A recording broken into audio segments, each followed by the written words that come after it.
se possa pensar em reeleição. Não, porque nós não temos instituições fortes. Vide aí essa bagunça que é a justiça eleitoral.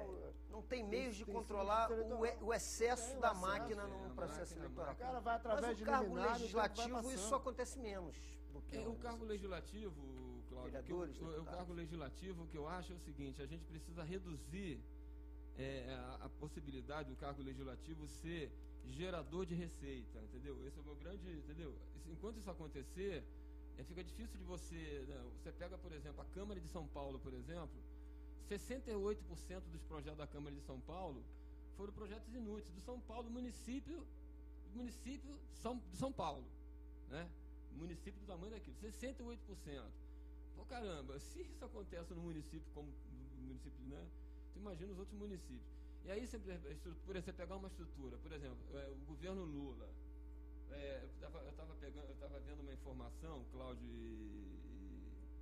e Jefferson, do investimento do governo Lula, nos 8 anos do governo Lula. 68%, eu estava vendo, o Globo publicou, mas quase 70% foi com investimento na área relacionada aos reflexos de aumento do salário mínimo e na área da Previdência.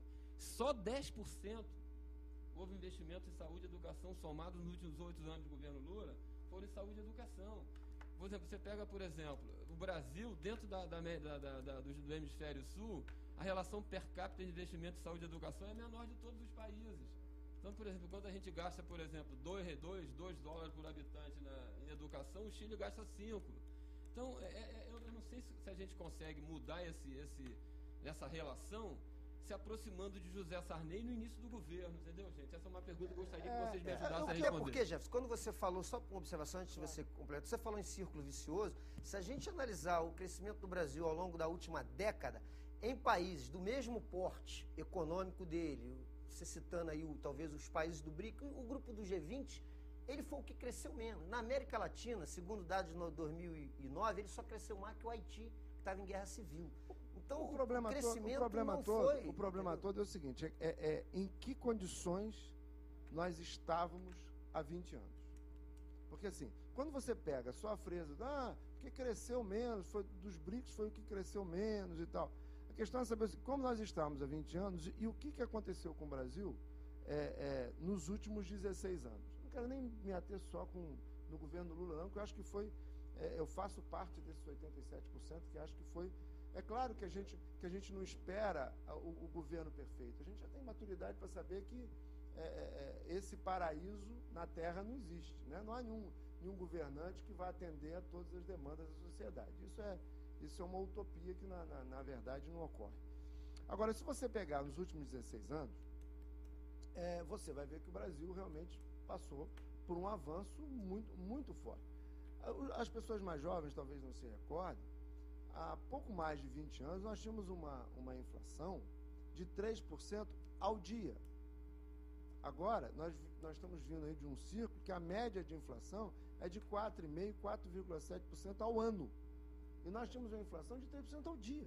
Que não foi fruto do governo Lula. Não, foi fruto do governo Lula, como não foi fruto do governo Lula? Quando ele recebeu o governo... Eu não concordo com muita coisa do governo Fernando Henrique, não. Mas quando ele recebeu, ele já recebeu com o plano real para a inflação. Só alguns dados. Olha só, tudo bem que ele recebeu com o plano real, que é uma realização não do Fernando Henrique, mas do governo Itamar, a quem pouco se faz justiça. Verdade. O governo Itamar. Fernando Henrique era ministro do planejamento. De Marquês de Pombal. Que veio de lá. Agora, o que acontece? Quando o Lula recebeu o governo, e a gente aqui não tem nenhuma procuração para defender o PT, nem o governo, não é nada disso, mas quando ele recebeu o governo, a gestão do Banco Central durante o governo Fernando Henrique, na última semana do governo Fernando Henrique, torrou 40 ou 50 bilhões de reserva. Lula recebeu com 0 de reserva, credibilidade arrebentada, porque Fernando Henrique, numa reunião para a formação do Mercosul, tacou terror dizendo que se Lula ganhasse a eleição, comeria as criancinhas, seria aquele terror todo, e aí o dólar a 4 e burdoado. Então, acho que Lula conseguiu grandes avanços. Mas a gente não pode esquecer que muita coisa há que se avançar. Nós estamos num pleno processo de recuperação da economia do país. E a pergunta é se a Dilma vai ter essa capacidade. Eu acho que então, como amarrada, gestora... como o Juarez falou, por todos esses vínculos políticos que, na minha opinião, são vínculos políticos do atraso, que o PT dizia, inclusive, que eram do atraso. Como é que vai conseguir fazer isso? Eu te pergunto como é que a questão... Aí que é a questão que a gente fala da estrutura conservadora. Porque o que acontece? O cara espera que Lula mude o Brasil. Mas ele vai lá e coloca um deputado federal do DEM. Um deputado federal de um partido que não é da base de sustentação do presidente. Aí o presidente é uma questão numérica. Você manda uma mensagem para o Congresso Nacional. Você tem 80 de 500 e poucos deputados. Você vai perder de 400 a 80. E como é que você faz? E aí? É a via democrática? Porque se for pela via revolucionária, aí é uma coisa. Agora, na via democrática a questão é numérica. Você precisa que seja aprovado. E aí tem que haver negociação. Não defendo aquela negociação que não seja republicana. Evidente que não. Mas que tem que haver. Essa negociação tem. Você só não negocia, entre aspas, se você tiver uma maioria parlamentar. Você vê como o tema é polêmico. Ó, dois telespectadores já se pronunciam aqui. Ó. O Rafael Dudley aqui diz aqui o seguinte: a reforma só se for pela via revolucionária e popular. É aqui a observação do Rafael. E o Manuel Atanásio diz aqui: ó, eu acho que ela não termina os 4 anos. Quer dizer, é muito polêmico, né, essa questão da política, porque suscita isso, visões ideológicas. Eu, por exemplo, Jefferson, devo confessar o seguinte: eu não consigo ver claramente uma diferença tão marcante entre o que o Fernando Henrique fez e o que o Lula fez.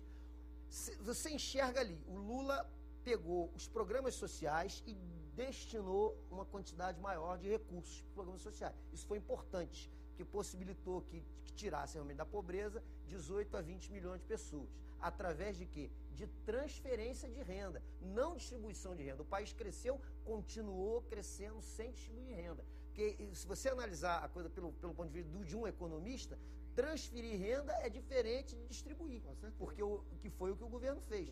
E através do crédito e do microcrédito, ele possibilitou que o cidadão tivesse acesso a bens que talvez não tivesse antes, porque ele não tinha acesso ao crédito. E isso realmente deu ao Lula uma popularidade extraordinária. Agora, muita coisa do crescimento do país se deu pela própria efervescência da economia mundial, que o Lula foi feliz, que pegou a China. Você vai me perdoar, mas aí há um outro mito. Nós tivemos, com relação a esse bom momento mundial, há um certo mito com relação a isso. Porque nós tivemos, segundo os próprios analistas econômicos, a maior crise econômica depois da crise de 29. Foi exatamente a crise que começou a coisa de 3 anos. Então, o Lula pegou praticamente esse segundo mandato dele todo no meio dessa grande crise. Então, ele não pegou um momento... é só você olhar a Europa. Hoje há uma discussão, Juarez deve estar acompanhando também, evidente,